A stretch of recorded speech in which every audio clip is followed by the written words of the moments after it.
I was 49 years old before I realized that being honest with everyone else meant nothing if I was still hiding from myself. That thought did not arrive all at once. It crept into my life slowly, like sunlight finding its way through a crack in a closed curtain. For most of my adult life, I believed I was happy. I owned a small independent bookstore in a quiet Oregon town where people still greeted each other by name and where autumn leaves collected along the sidewalks every October. My days followed a comforting routine. I opened the store at 9 every morning, organized new arrivals, recommended novels to loyal customers, and closed the front door just before sunset. It was a good life. At least that was what I told myself. Looking back, I realized there is a difference between having a good life and living a life that is completely your own. On the afternoon everything changed. I was standing on a small ladder shelving books in the literature section. Rain tapped softly against the front windows, and only a handful of customers wandered through the aisles. It was one of those peaceful afternoons that passed without drawing attention to themselves. Then the front door opened, and a woman stepped inside carrying a folded umbrella. There was nothing dramatic about her entrance. No music suddenly played. No lightning struck. She simply walked into the bookstore. Yet for reasons I could not explain, I noticed her immediately. She appeared to be in her early 30s.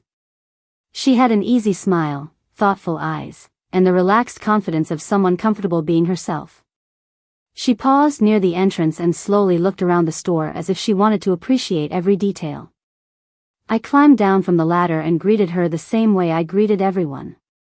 "Let me know if you need help finding anything." She smiled. "Actually, I was hoping to get lost for a while."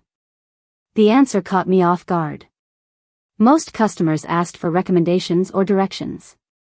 Nobody had ever said that before. I laughed. "Then you came to the right place." She introduced herself as Emily Brooks. She had recently moved to town after accepting a position teaching art at the local community center. For the next 30 minutes, she wandered through the shelves while occasionally asking questions about books, authors, and the history of the store. The conversation felt surprisingly easy. Before leaving, she selected a novel from a display table and carried it to the register. As I handed her the receipt, she glanced around the bookstore one more time. "This place feels different," she said. "Different how?" I asked. Emily considered the question carefully. "Like someone built it around the life they actually wanted." After she left, I stood behind the register longer than necessary. Her words should not have affected me. They were harmless. Casual. Probably forgotten by her before she even reached the parking lot. Yet I could not stop thinking about them. Because for the first time in years, I found myself asking a question I had spent decades avoiding. Had I really built the life I wanted, or had I simply become very good at living the life everyone expected me to want? The strange thing about loneliness is that you do not always notice it while you are living inside it. That thought came to me a few weeks after Emily first walked into my bookstore. By then, she had developed a habit of visiting every Tuesday afternoon. At first, I assumed it was coincidence. Then I began noticing the pattern. Around 3 o'clock, the front door would open, the bell above it would ring softly, and Emily would step inside carrying either a sketchbook or a canvas tote bag filled with books. Eventually, I found myself checking the clock as Tuesday approached. That realization embarrassed me more than I cared to admit.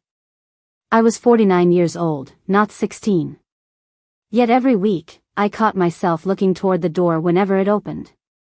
The bookstore had become part of Emily's routine, and somehow Emily had quietly become part of mine.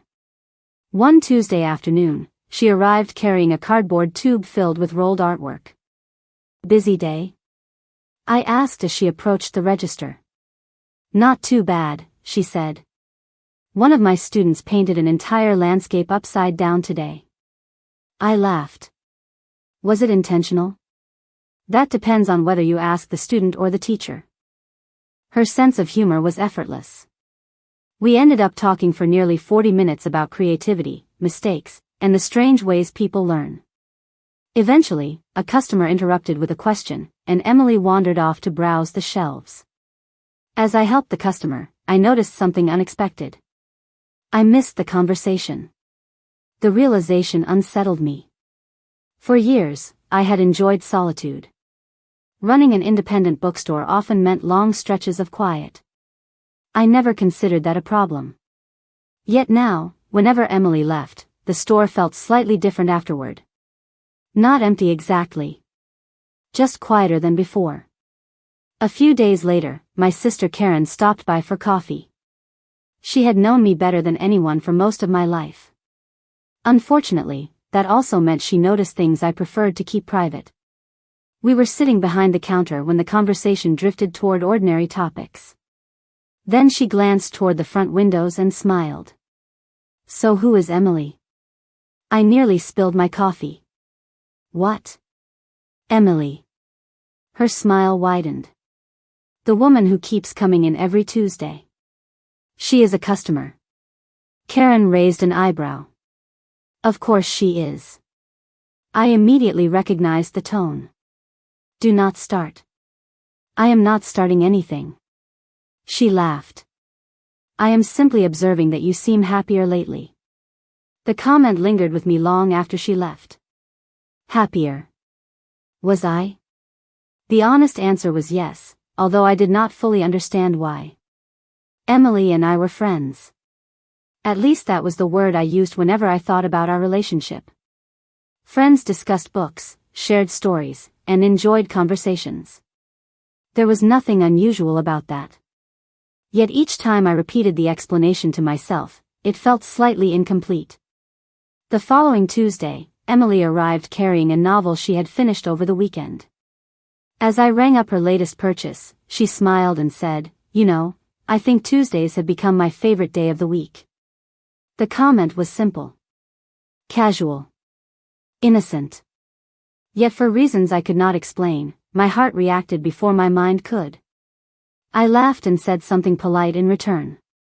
But after she left, I stood alone behind the register wondering why those words stayed with me for the rest of the afternoon. Because somewhere beneath the comfort of our growing friendship, a question had begun taking shape. And for the first time, I was not entirely sure I wanted to know the answer. The question followed me everywhere after that. It appeared while I unlocked the bookstore each morning. It lingered beside me during quiet evenings at home. It surfaced unexpectedly whenever someone mentioned happiness, relationships, or the future. The strange part was that nothing dramatic had actually happened. Emily and I had never crossed any obvious line. We spent time talking about books, art, and life. We laughed together. We shared stories. By any reasonable definition, we were simply friends. Yet the more I repeated that explanation to myself, the less convincing it sounded. One rainy Thursday evening, after closing the bookstore, I found myself sitting alone in the small apartment above the shop. The television played quietly in the background, but I was not paying attention. Instead, I stared out the window at the street below. For nearly 30 years, I had built a life that felt stable and predictable. I had dated men when I was younger. Some relationships lasted months. One lasted nearly 4 years. Friends occasionally asked why I never married. My answer was always the same. I simply had not met the right person. It sounded reasonable enough that nobody questioned it. The truth was more complicated. Those relationships had never felt wrong. They had simply never felt entirely right either. At the time, I assumed that was normal. Not everyone experienced the dramatic romances described in novels. Some people were practical, sensible, independent.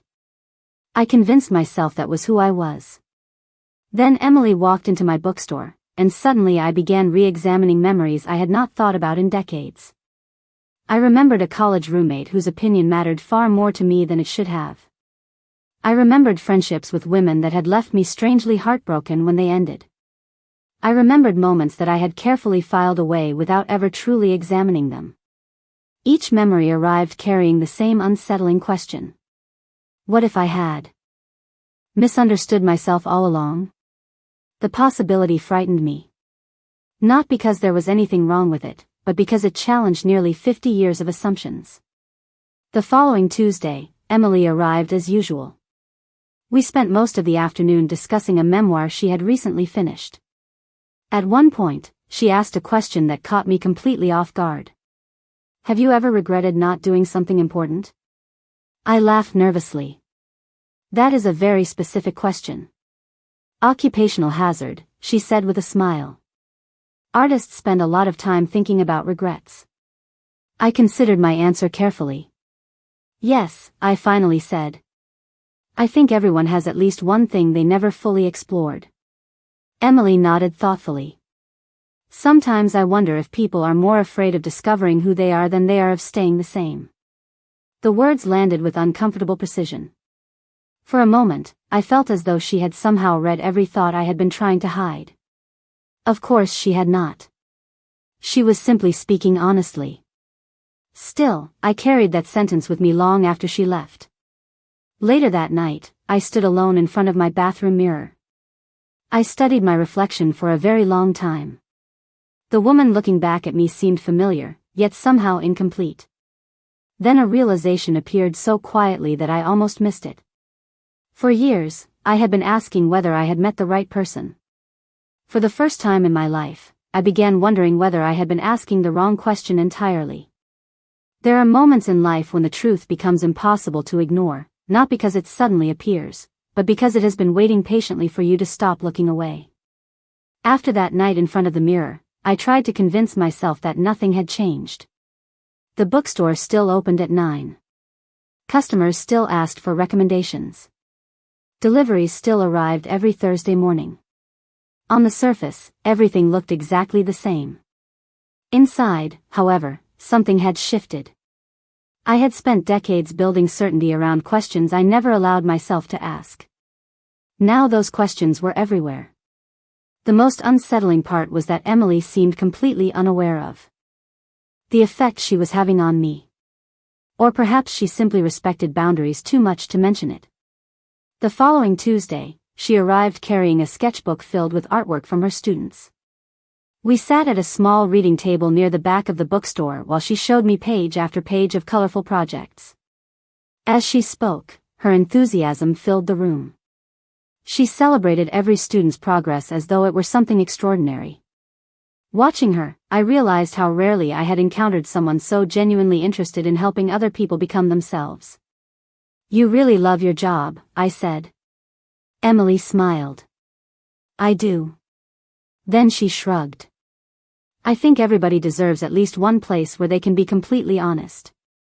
The comment landed harder than she intended. For a moment, I could not think of a response. Because I was not sure I had ever experienced that myself. A few days later, my sister Karen invited me to dinner. We met at a small family restaurant we had visited for years. Halfway through the meal, she set down her fork and studied me carefully. That expression never meant anything good. What? I asked. You have been distracted for weeks. I immediately looked away. I have been busy.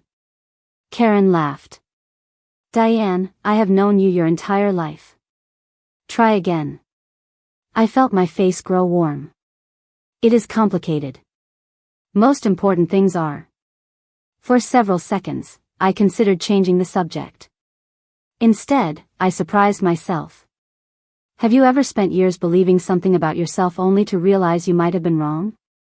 Karen's expression softened immediately. She did not laugh. She did not look shocked. She simply listened. Yes, she said quietly. I think everyone does eventually. The conversation moved on before I said anything more, but her reaction stayed with me. For the first time, I wondered whether the people around me might be less surprised than I imagined. The next week, Emily and I attended a community book festival together. Throughout the afternoon, we helped visitors find authors, recommended novels, and talked with local families. It should have felt like any ordinary day. Instead, I became painfully aware of how often I noticed her smile, her laugh, and the way she listened when people spoke. By evening, I could no longer pretend those observations meant nothing. On the drive home, I pulled into an empty parking lot overlooking the river and sat there alone for nearly 20 minutes. The sky was turning orange as the sun disappeared beyond the trees. Finally, I admitted something to myself that I had been avoiding for months. My feelings for Emily were real. The realization brought relief and fear in equal measure. Because acknowledging the truth was one thing. Deciding what to do with it was something else entirely. And for the first time in my life, I had no idea what came next. Once you finally admit a truth to yourself, pretending it does not exist becomes surprisingly difficult. After that evening by the river, I spent several days trying to act normal. The problem was that I no longer knew what normal meant. Every conversation with Emily felt slightly different now, not because she had changed, but because I had.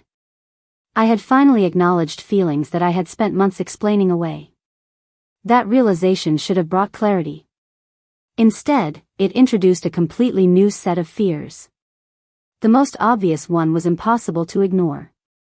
Emily was 15 years younger than I was. At 34, she still seemed to be building her future. At 49, I often felt as though I was reviewing mine. The difference sat between us even when neither of us mentioned it. One Tuesday afternoon, Emily arrived carrying a stack of art books she planned to use for a community workshop. As we organized them on a display table, I found myself studying the easy confidence with which she moved through the world. She embraced new experiences without hesitation. She talked about future projects, future travels, future possibilities. Listening to her, I felt the familiar weight of doubt return. What could someone like Emily possibly see in someone like me? The question followed me throughout the afternoon. By the time the bookstore closed, I had convinced myself that creating some distance was the responsible thing to do. Over the next 2 weeks, I became busier than necessary. I stayed in the office whenever Emily visited. I found extra inventory projects to complete in the stockroom. Conversations that once lasted 40 minutes suddenly lasted 5. If Emily noticed, she was polite enough not to mention it. Unfortunately, that made me feel even worse. One rainy evening, I was organizing boxes in the back room when I heard footsteps approaching. I looked up and saw Emily standing in the doorway. Her expression was calm but concerned. "Did I do something wrong?" she asked. The question caught me completely off guard. "No. Of course not." She folded her arms gently. "Then why does it feel like you have been avoiding me?" I opened my mouth, closed it, and immediately realized I had no believable answer prepared. Emily waited patiently. Finally, I sighed. "You did not do anything." Then something happened. Her voice remained kind, not accusing. That somehow made the conversation even harder. For several seconds, neither of us spoke. Then Emily surprised me again. "Is this about our age difference?" My head snapped up. The directness of the question left me speechless. She offered a small smile. "I am an art teacher, Diane. Reading people is part of the job." I laughed nervously despite myself. Emily stepped closer and leaned against a bookshelf. "For what it is worth, I have thought about it too." The admission changed the entire atmosphere of the room. Suddenly, I was no longer carrying the question alone. "You have?" I asked quietly. She nodded. 15 years sounds like a lot when people say it out loud. Then her expression softened. "But when I talk to you, it does not feel like a number. It feels like a conversation." My heart reacted immediately. Not because she had answered every question. She had not. But because for the first time, I realized I was not the only person wondering where this connection might lead. And that possibility was both terrifying and impossible to forget. Some conversations divide your life into before and after, and I did not realize I was walking into one until it was already happening.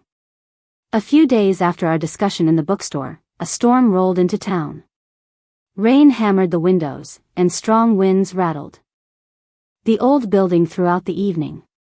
Business was slow, and by closing time only a handful of customers had visited. I was locking the front door when my phone buzzed. It was a message from Emily. She had been helping prepare decorations for an upcoming community event, and the weather had delayed everything. "Are you still at the bookstore?" she asked. A few minutes later, she arrived soaked from the rain despite carrying an umbrella. I laughed and handed her a towel from the storage room. "You look like you lost an argument with the weather." Emily smiled. The weather won easily. Since neither of us seemed eager to drive through the storm immediately, we settled into the reading corner near the back of the store. Outside, rain continued drumming against the windows. Inside, the warm lights and rows of books created a feeling of safety that seemed removed from the rest of the world. For a while, we talked about ordinary things. Then the conversation gradually shifted toward more personal subjects. Emily looked down at the teacup in her hands before speaking. "Can I tell you something?" she asked. "Of course." She was quiet for a moment. "When I moved here, I was trying to start over." Her voice carried a seriousness I had not heard before. Emily explained that she had spent years shaping her life around other people's expectations. She had followed plans that made sense on paper, pursued relationships that seemed right to everyone except herself, and ignored questions she was afraid to answer honestly. Listening to her felt strangely familiar. The details were different, but the emotions were not. At some point, she said softly, I realized I was living a life that looked authentic from the outside while feeling disconnected on the inside. I stared at her for several seconds. It felt as though she had somehow described my own experience. Emily laughed gently. That probably sounds dramatic. No, I said. It sounds honest. The room grew quiet again. Rain tapped steadily against the glass. Finally, I took a deep breath. For nearly 50 years, I had avoided speaking certain thoughts aloud. Yet sitting across from Emily, hiding suddenly felt more exhausting than honesty. There is something I should tell you too. My heart pounded as the words left my mouth. Emily listened carefully. I explained how confused I had felt over the past several months. How meeting her had forced me to reconsider things I had never examined honestly. How I was still trying to understand myself. I did not have every answer. I did not even have most of them. What I offered was simply the truth. When I finished, Emily remained silent for a moment. Not because she was shocked. Because she was choosing her words carefully. Then she smiled. It was one of the kindest expressions I had ever seen. Diane, she said softly, I think you have spent your whole life trying to be who everyone needed you to be. I felt tears threatening for reasons I could not fully explain. Emily continued. Maybe it is time to find out who you are when nobody else gets to decide. Those words stayed with me long after the storm ended. Because for the first time, the future no longer felt frightening simply because it was uncertain. It felt frightening because it was finally becoming possible. The hardest person to be honest with turned out to be the person I saw every morning in the mirror. For weeks after that rainy evening in the bookstore, I carried Emily's words with me everywhere. Maybe it is time to find out who you are when nobody else gets to decide.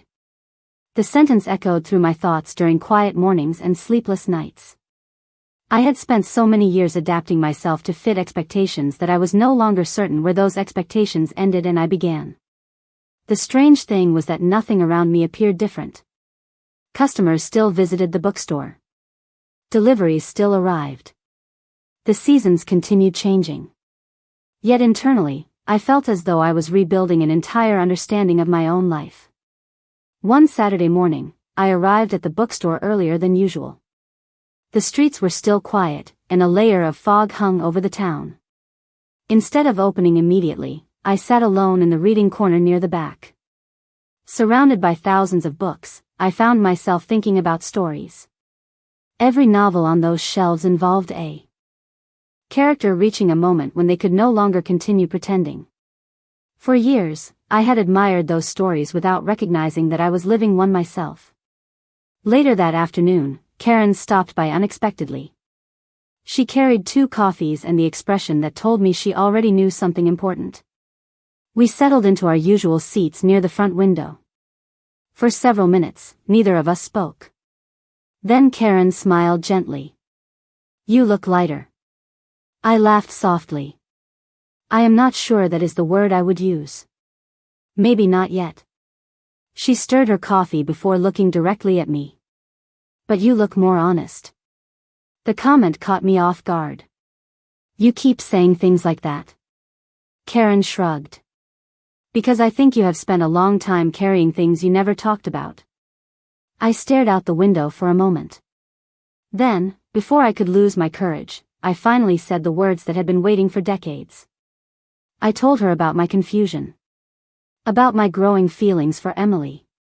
About the memories that suddenly made more sense than they ever had before. Most importantly, I told her how frightened I felt. Karen listened quietly from beginning to end. When I finished, she reached across the table and squeezed my hand. "Diane, do you know what I hear?" she asked.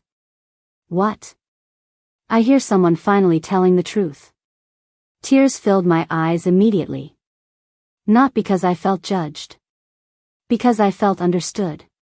For nearly 50 years, I had imagined this conversation ending with disappointment, confusion, or rejection. Instead, it ended with acceptance. That realization changed something inside me. Over the following days, I noticed a subtle shift. The fear had not disappeared completely. But it no longer controlled every thought. For the first time, I began imagining a future that was not built around hiding. A few evenings later, Emily and I took a walk along the river after work. The air was cool, and golden leaves drifted across the path. At one point, she glanced at me and smiled. "You seem different lately." I laughed. "Different good or different bad?" "Different brave." The answer stopped me in my tracks. Emily looked surprised by her own observation, but I knew she was right. Because somewhere between the fear and the uncertainty, I had finally stopped running from myself. And once that happened, I realized there was only one question left to answer. What would happen if I allowed the rest of the world to meet the person I had finally become? The day I stopped hiding was far less dramatic than I had imagined, yet it changed everything. For years, I had pictured some enormous confrontation, a life-altering announcement, or a moment so significant that it would permanently divide my life into two separate chapters. Instead, it began with a simple decision on an ordinary morning. I woke up knowing that I could no longer continue living as two different versions of myself. One version existed in public. The other existed only inside my thoughts. Maintaining that separation had become exhausting. The realization did not make me fearless. If anything, I felt more vulnerable than ever. But vulnerability and certainty are not the same thing. I was still nervous. I was simply no longer willing to let fear make my decisions. A few days later, Karen invited several family members to her house for dinner. It was the kind of gathering we had held dozens of times over the years. Nothing about the event seemed unusual. Children played in the backyard. Conversations drifted between work, travel plans, and community news. Yet throughout the evening, I felt a quiet awareness that something important was approaching. At one point, Karen caught my eye from across the room and gave me an encouraging smile. She did not need to say anything. I understood. After dessert, as people settled into smaller conversations, I finally spoke. My voice shook slightly at first.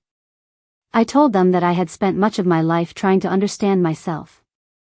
I explained that I had recently reached a level of honesty I should have found years earlier. The room became quiet. Not tense. Just attentive. Then I shared the truth I had carried for so long. For several seconds after I finished, nobody spoke. Those few moments felt longer than entire years. Then my nephew smiled.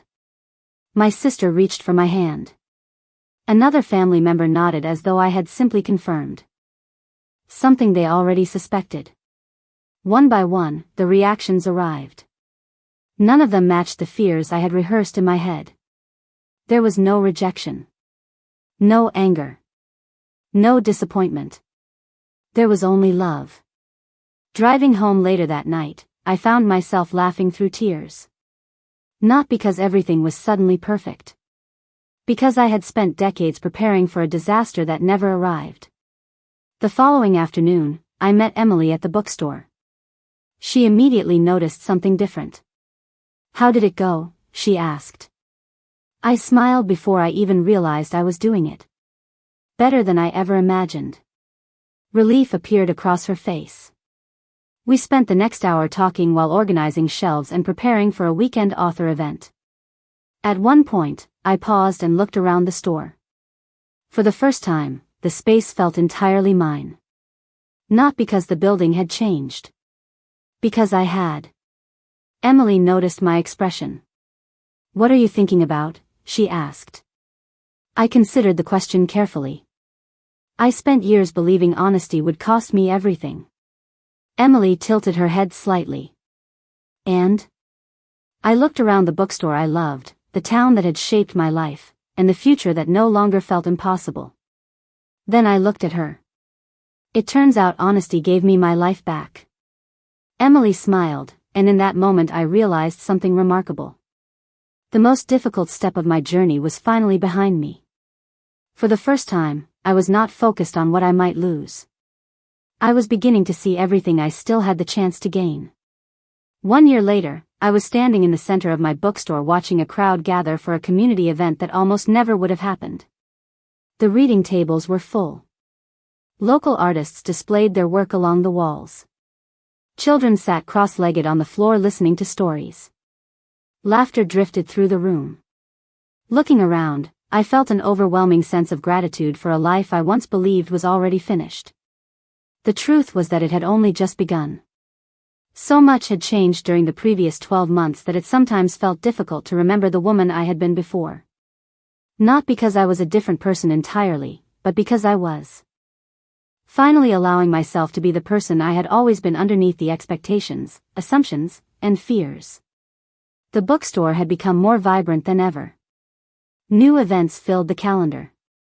Local residents stopped by not only to buy books but to connect with one another.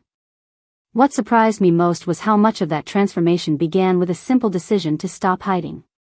When people live honestly, they create space for others to do the same. I understood that now in a way I never had before. Across the room, Emily stood beside a display of student artwork from the community center. She was laughing with a group of young artists while helping them prepare for a presentation. Watching her still produced the same feeling it had the first time she walked through the front door carrying an umbrella on a rainy afternoon. The difference was that I no longer tried to explain that feeling away. I simply appreciated it for what it was. Later that evening, after the event ended and the final guests left, Emily and I stepped outside. The air was cool and clear. Autumn had returned to the town, painting the trees with shades of gold and amber. We walked slowly toward the river, following a familiar path we had traveled many times over the past year. Eventually, we reached a bench overlooking the water and sat down together. The sunset reflected across the river in brilliant colors. For several minutes, neither of us spoke. We had become comfortable with silence. It no longer felt empty. It felt peaceful. Finally, Emily smiled and looked toward me. "Do you ever think about the first day we met?" she asked. I laughed softly. "More often than I probably should." "Me too." She glanced toward the bookstore visible in the distance. "You know, when I walked through that door, I thought I was looking for books." "And what were you actually looking for?" I asked. Emily considered the question. "A place where I could be myself." Her answer immediately reminded me of the journey that had brought us here. Because that was exactly what I had been searching for too, even if I had not realized it at the time. I looked across the river as the last sunlight settled on the water. For nearly 50 years, I believed life followed a schedule. I believed certain discoveries belonged to younger people. I believed some opportunities arrived too late. I was wrong about all of it. Life does not operate according to deadlines. Growth does not disappear with age. The most important chapters can begin long after you think the story has already been written. As the sun disappeared beyond the horizon, I realized that coming to understand myself had never been the ending of my journey. It was the beginning. And sitting beside Emily beneath a sky filled with fading gold light, I felt something I had spent most of my life searching for without knowing its name. I felt completely at home.